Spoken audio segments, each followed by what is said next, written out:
everyone, this is Mary Lou Beauty Bug. This is a video response for Mam1016. It was a layout or card challenge she was having. Her rules were you need to put a journaling or a picture of something with meaning, and no people, pictures, or photos, and to use stuff that we've left behind that we just don't use anymore. Brads, eyelets, buttons, ribbon, twine, paint, or chipboard. I did this, and I used this paper right here. I think it's called Moments from DCWV, and all the papers I used were from there. And I had these chipboard pieces. I put those there, and a button in yellow to match the yellow dots. And then for the journaling, I put this. I cut it out. It says dream and the definition, and then special. And I put another button right here, another button right here, and then another like journaling thing here. It says define yourself, make a difference. Okay, and then I did I think I did cut these at 5 by 5 and 4.5 by 4.5, and I punched the edges of these. So I did 2 of those. I'm sorry the lighting's not that great in here.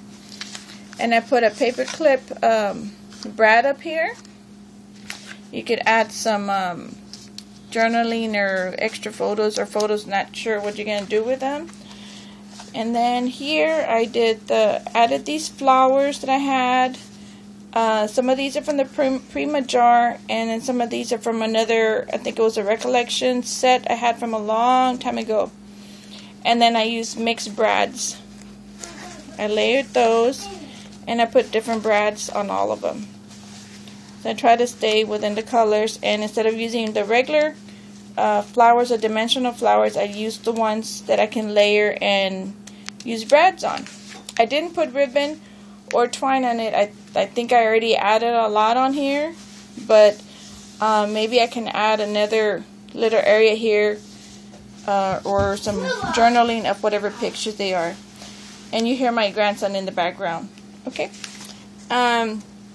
Check out her channel. I'm not sure if the challenge was extended. I think it was going to end today, but kind of mixed up on my challenges right now on the dates. Check out her channel. It's Mam1016, MAM1016. Thanks for watching, and have a good weekend. Bye.